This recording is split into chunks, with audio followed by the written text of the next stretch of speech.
All right, everybody, this is my wrap-up video for the Uncompromised Coaches Gym called From the Gym.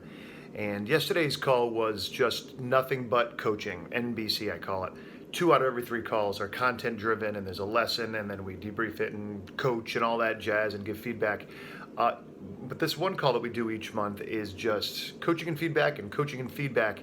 But before we got going, somebody asked a question and then somebody asked another question on top of that. That really was tantamount to, what do you do with people who just talk a lot?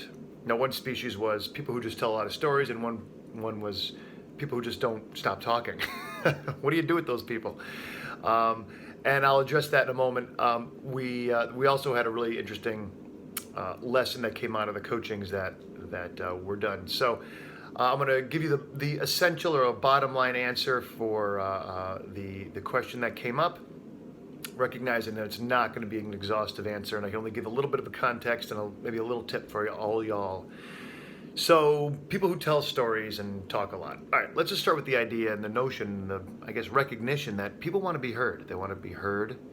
They want to feel seen, right? They want to feel that someone is really present with them and they get them.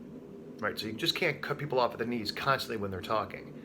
So that doesn't work. However, we both know that we've been this person probably more than once, and certainly have coached some people, or if you're using these videos or looking at these videos as a parent or a sports coach or through another profession, we know that we've been with people who have done a lot of talking and tell another story and another story, and they think they're giving context, but they're really just delaying the conversation that needs to happen.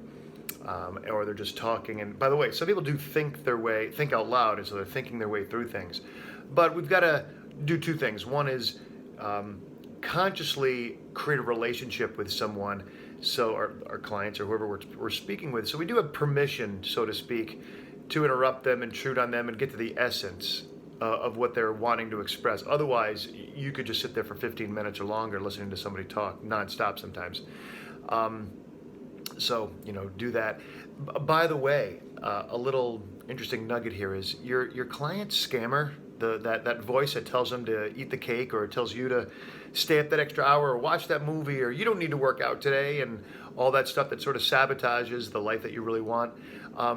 That voice is more than happy to keep talking and keep you occupied for minute after minute after minute during this call, because hey, if the coaching gets completed without much headway or much addressing directly the places of conflict within the person to help move them, that's a big win for that entity that's either going to keep you safe or sabotage the success.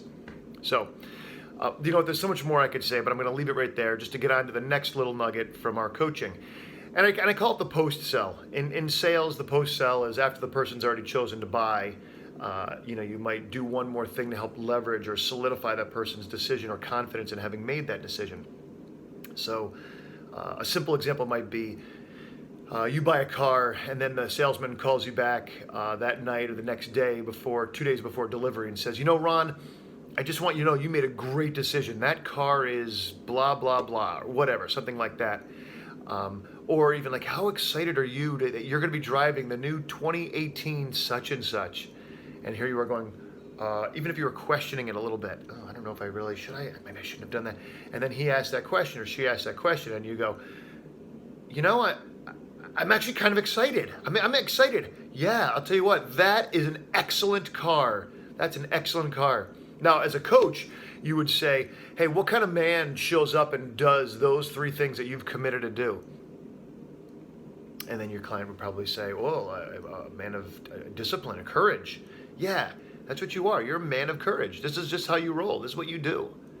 And then what it does is it adds that extra little layer, maybe just before they go do the thing or after they've done the thing, that really solidifies, actually in this case it would be before they've done the thing, that really solidifies their course of action. Okay, so much more to be said, but we're going to leave it right there, everybody. You can feel free to comment below, right? Check out my other videos. Got a whole gang of them, and my website is ronrenaud.com. It's for a whole bunch of other cool stuff. All right, peace.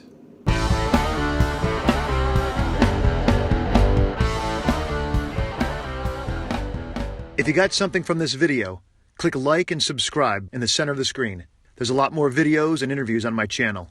If you'd like to learn more about coaching Uncompromised, hit the icon on the left. If you'd like to see some more videos on living uncompromised, Tap the icon on the right. If you have any questions, comments, or if you want me to cover any other topic, just write me below.